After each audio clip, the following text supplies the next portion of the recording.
Hi friends, welcome to our channel. இன்னைக்கு நம்ம hotel ஸ்டைல்ல கத்திரிக்காய் கிரேவி எப்படி பண்றதுன்னு இந்த வீடியோல பார்க்க போறோம். நல்ல டேஸ்டா இருக்கும்.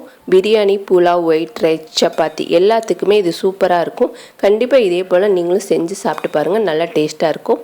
இதுக்கு ஒரு மசாலா ரெடி பண்ண போறோம். அதுக்கு கடாயில ஒரு 1/4 கப் அளவுக்கு வேர்க்கடலை சேர்த்துக்கலாம். சேர்த்துட்டு லைட்டா ஃப்ரை பண்ணிக்கலாம். இப்போ நல்லா வறுபட்டதுக்கு அப்புறமா இதை எடுத்து தனியாக வச்சுருங்க. அதே கடாயில் 1 டேபிள் ஸ்பூன் வெள்ளை எள்ளு சேர்த்துக்கோங்க. சேர்த்துட்டு நல்லா பொரியட்டும். நம்ம இந்த மாதிரி தனியாக மசாலா செஞ்சு செய்யும்போது கிரேவி நல்லா டேஸ்ட்டு கொடுக்கும். இப்போ நல்லா பொரிஞ்சு கலர் கொஞ்சம் மாறிடுச்சு. இந்த டயத்தில் தனியாக எடுத்து வச்சிடலாம். அடுத்து அதே கடாயில் 2 டேபிள் ஸ்பூன் முழு மல்லி சேர்த்துக்கோங்க. 1 டேபிள் ஸ்பூன் சோம்பு சேர்த்துக்கலாம். இது கொஞ்சம் ஃப்ரை ஆகட்டும். நம்ம தனித்தனியாக வறுக்கும் போது எல்லாமே ஈவனாக வறுபட்டிருக்கும். ஒன்றா சேர்த்து வறுத்தோன்னா அந்தளவுக்கு வறுபடாது. இது கூட 3 வத்தல் சேர்த்துருக்கேன். இது காரம் கொடுக்கும். கலருக்கு 3 காஷ்மீரி வத்தல் சேர்த்துக்கலாம். இது கூட இன்னும் கொஞ்சம் ரிச்சாக இருக்கிறதுக்கு ஒரு 10 பீஸ் அளவுக்கு முந்திரி பருப்பு சேர்த்துக்கோங்க. இது நல்லா இந்த கிரேவிக்கு ரிச்சாகவும் இருக்கும். அதே போல் டேஸ்ட்டும் சூப்பராகவே இருக்கும். இப்போ இதையும் நல்லா வாசனை வர வரைக்கும் வறுத்தாச்சு. இதை எடுத்து தனியாக வச்சுக்கலாம். இது கூட 1/4 கப் அளவுக்கு தேங்காய் துருவல் சேர்த்துக்கோங்க. தேங்காய் துருவல் சேர்த்துட்டு கலர் நல்லா மாறுற வரைக்கும் வறுத்துக்கலாம். நம்ம எள்ளு சேர்த்து அரைக்கிறனால எள்ளு அதிகமாக அரைப்படும் போது எள்ளுலேருந்து ஒரு கசப்பு சுவை தெரிய ஆரம்பிச்சிரும். அதனால் கொஞ்சம் குறப்பாக அரைக்கணும்.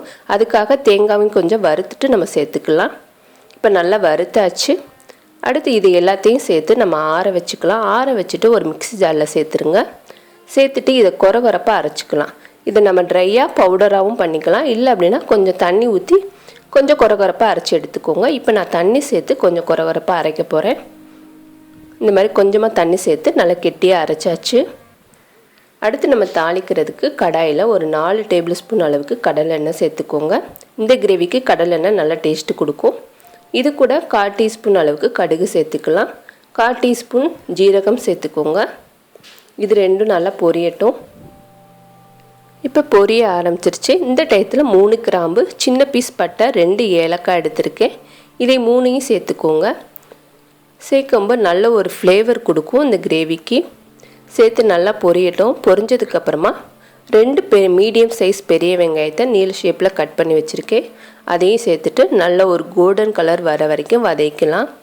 நம்ம எந்த அளவுக்கு வதக்குறோமோ அந்தளவுக்கு கிரேவி நல்லா டேஸ்ட்டு கொடுக்கும். இப்போ நல்லா கலர் சேஞ்ச் ஆகிடுச்சு. இந்தளவுக்கு வதக்கோங்க. இது கூட ஒரு மீடியம் சைஸ் தக்காளி நல்லா சிறுசாக கட் பண்ணிக்கோங்க. நம்மளுக்கு வதக்குறதுக்கு ஈஸியாக இருக்கும். இது கூட 1 டேபிள் ஸ்பூன் இஞ்சி பூண்டு பேஸ்ட்டு சேர்த்துக்கலாம். சேர்த்துட்டு தக்காளி நல்லா கொஞ்சம் மசியணும். அந்தளவுக்கு வதக்கலாம். இது கூட கொஞ்சமாக உப்பு சேர்த்துக்கோங்க. சேர்த்துட்டு தக்காளி கொஞ்சம் வதங்கட்டும். இப்போ இதை மூடி போட்டு கொஞ்சம் நேரம் வதக்கிட்டு அடுத்து நம்ம கத்திரிக்காய் சேர்த்துக்கலாம். இப்போ கொஞ்சம் நேரம் நல்லா வதங்கிடுச்சு. இது கூட 1/4 கிலோ கத்திரிக்காய் எடுத்திருக்கேன். நல்லா பிஞ்சு கத்திரிக்காயை எடுத்துக்கோங்க. அப்போ தான் நல்லா டேஸ்ட்டு கொடுக்கும். கத்திரிக்காய் சேர்த்துட்டு இதை ஒரு அரை பதத்துக்கு அந்த ஆயிலே நல்லா வதக்கிற போகிறோம். அரை பதம் வேகணும். அந்தளவுக்கு வதக்கிக்கோங்க. அப்பப்போ நல்லா கலக்கும்போது நம்மளுக்கு குயிக்காகவே வெந்துடும். அடிப்பிடிக்காமையும் இருக்கும். இப்போ நல்லா வதக்கியாச்சு. இந்த டயத்தில் நம்ம அரைச்சி வச்ச மசாலா எல்லாத்தையும் சேர்த்துக்கலாம். நம்மளுக்கு வதக்கிறதுக்கு தான் டைம் கொஞ்சம் கூட ஆகும். ஆனால் டேஸ்ட்டு சூப்பராக இருக்கும். இப்போ அந்த ஆயிலே கொஞ்சம் மசாலாவும் நல்லா வதக்கியாச்சு. இது கூட நம்ம அரைச்சதில் தண்ணி இருக்கும்ல, அதில் 1 கப் அளவுக்கு சேர்த்துக்கோங்க. இது கொஞ்சம் கெட்டியாக தான் இருக்கும். உங்களுக்கு இன்னும் கொஞ்சம் லிக்விடாக வேணும்னா இன்னும் கொஞ்சம் தண்ணி கூட சேர்த்துக்கலாம். இது கூட தேவையான அளவுக்கு கல்லுப்பு சேர்த்துக்கோங்க. நம்ம வதக்கும் போதும் கொஞ்சம் கல்லுப்பு சேர்த்துருந்தோம். இது கூட கொஞ்சமாக கொத்தமல்லி சேர்த்துக்கலாம்.